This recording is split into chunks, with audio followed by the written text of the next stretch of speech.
What's up mga kaidol? Dito naman tayo sa operation natin mga kaidol. Good morning mga kaidol. Ito, babaklasin ko na ito mga kaidol. Linisan ko na itong mga makina nga naiwan nung kahapon. Linisan ko ito, isiparate ko yung bakal at saka aluminum. So, alisan ko itong mga bakal. So, i-update lang kayo kung magkano mapagbinta. Basta ang punan natin, ang kapital ko dito ay Porto. So, kahapon, nakabinta tayo ng 2-4. So, konti-konti na lang ang kulang. Abangan nyo na lang mga kaidol. Tingnan nyo, malugi pa tayo o hindi. Ako lang pala. Sige, umpisahan na natin ng baklas. Ito na mga kaidol, inumpisahan ko na mag-baklas mga kaidol. At saka i-update ko kayo bukas kung magkano ang mapagbinta natin mga kaidol para alam nyo kung magkano tutubuin natin. Kasi alam nyo naman ang yung napunan ko ay Porto. Yan na mga kaidol. So i-update kayo kung magkano mapagbintahan.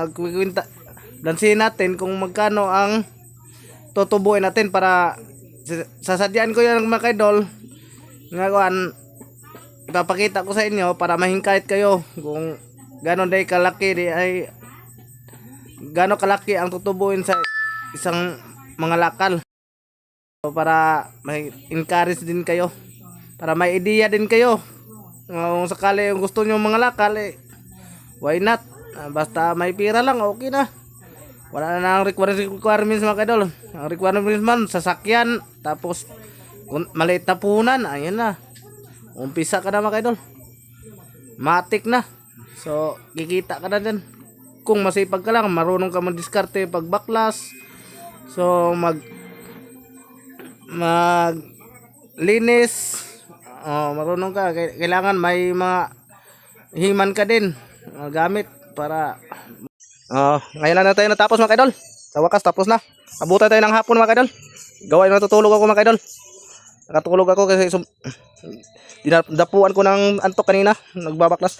Ito tapos na mga kaidol, baklas. Ito na mga kaidol, ito may-ari na ito mga kaidol. Nabili ito ng 300. Na ito naman 450. Okay, ayos pa man mga kaidol. Ganyan lang dali mag-discarte ng pira mga kaidol. Pinapakita ko sa inyo ito mga kaidol para ma-encourage kayo kung paano kikita ng pira nga madali. So nga legal, madali nga pira nga legal. Legal man ito hanap buhay na ito mga kaidol. Madumi na ito mga kaidol, legal to. Ito pa, bakal mga kaidol ay. Yung kanang motor kapon ay nabinta na. Ito pa, binaklasan ko. Yan pa ng kalat. Bukas ko na linisin ko mga kaidol. Pag-ipunin ko bukas ang mga bakal.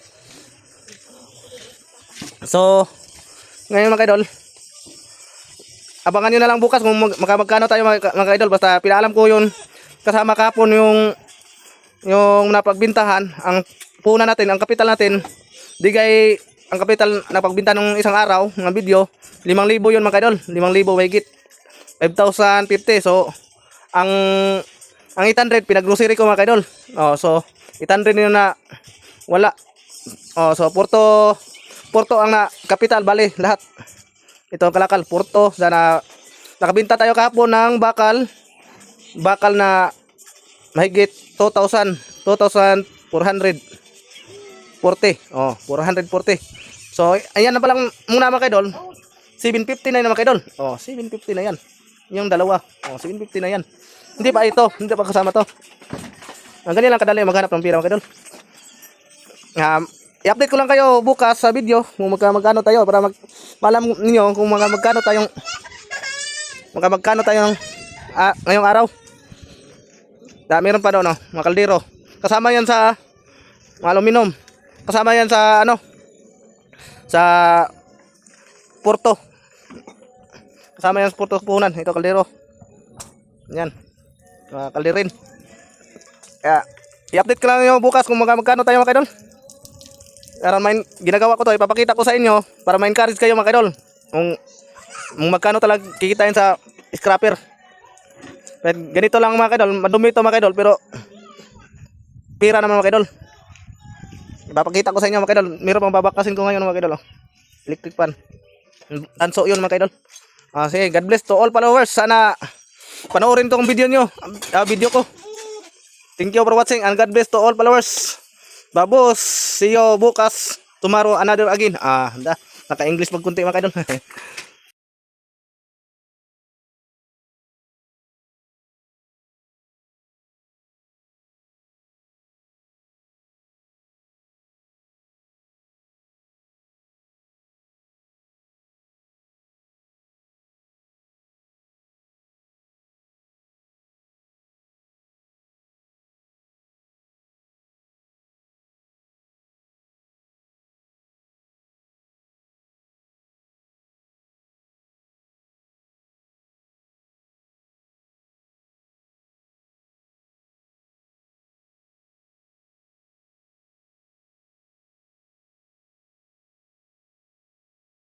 So malapit na matapos na mga kaidol. Yun na lang brixio, tatanggalin ng bakal mga kaidol na pinukpok ng pinukpok. Ganyan ang diskarte mga kaidol.